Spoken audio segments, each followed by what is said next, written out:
Steps ಇಂದ ಇಳಿಬೇಕಾದ್ರೆ reception ಅಲ್ಲಿ ನಾನು ಒಬ್ಬ ಹುಡುಗ ನೋಡ್ತೀನಿ, ಸ್ಮಾರ್ಟ್ ಆಗಿದ್ದಾನೆ, ಹೈಟ್ ಆಗಿದ್ದಾನೆ. ಯಾರು ಹುಡುಗ ಗೊತ್ತಿಲ್ಲ. ನನ್ನ ಅಸೋಸಿಯೇಟ್ಗೆ ಹೇಳ್ತೀನಿ, ನನ್ನ ಜೊತೆಲಿ ಇರೋರು ಹೇಳ್ತೀನಿ, ಆರ್ಕೆ ಜಾತಿ ಉಸ್ಕು ಪೂಚೋ ಆಕ್ಟರ್ಗೆ ಏನು ಕನ್ಫ್ಯೂಸ್ ಆಗ್ತಾನೆ. ಅಲ್ಲ ಅವ್ರಿಗೆ ಕೇಳು, ಅವ್ರಿಗೆ ಏನಾದ್ರು ಇಂಟ್ರೆಸ್ಟ್ ಇದೆ ಅಂತ. ಅಷ್ಟೊತ್ತಿಗೆ ಅವ್ರು ಹೋಗಿ ಅವ್ನು ಕರೀತಾನೆ, ಸರ್ ಇಲ್ಲಿ ಡೇವಿಡ್ ಅವ್ರು ಡೈರೆಕ್ಟರ್ ಅಂತ ತೆಲುಗಿದೆ, ಅದು ಯಾರು ಅಲ್ಲ ದರ್ಶನ್. ನನಗೆ ಪರಿಚಯ ಇಲ್ಲ.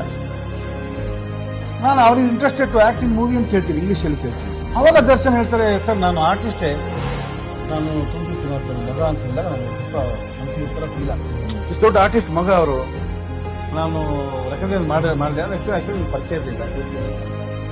ಯಾವಾಗ ಹಾಗೆ ಗೊತ್ತಾಯ್ತು, ನಾನು ದರ್ಶನ್ ಅವ್ರಿಗೆ ಹೇಳಿದೆ, ನೀವು ನಾಳೆ ಬನ್ನಿ ಅಂತ. ಎಷ್ಟು ಗಂಟೆ ಬರಲಿ, ಇಷ್ಟು ಗಂಟೆ ಬನ್ನಿ. ಸಿನ್ಸಿಯರ್ ಆಗಿ 2 ಟೈಮ್ ಕರೆಕ್ಟಾಗಿ ರೂಮಿಗೆ ಬಂದ್ವಿ.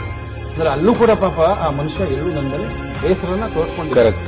ಬೇರೆ ಯಾವುದೇ ಆರ್ಟಿಸ್ಟ್ ಆಗಿದೆ, ಏನ್ರಿ 2 ಸಿನಿಮಾ ನನ್ನ ಕರೆದ್ಬಿಟ್ಟು ಕ್ಯಾರೆಕ್ಟರ್ ಕೊಟ್ಟಂತ ಅವರೇ ಆಗಿ ಕರೆದ್ಬಿಟ್ಟು ಡೇಟ್ ಎಲ್ಲ ಕೊಟ್ಟು ನನ್ನ ಮಾಡಿಸಿದಾಗ ಆ ಬೇಸರ ಇದ್ದೇ ಇರುತ್ತೆ. ಬಟ್ ಅದನ್ನ ಅವ್ರು ಎಲ್ಲೂ ಕ್ಯಾರಿ ಮಾಡಿಲ್ಲ, ಎಲ್ಲೂ ತೋರಿಸ್ಕೊಂಡಿಲ್ಲ.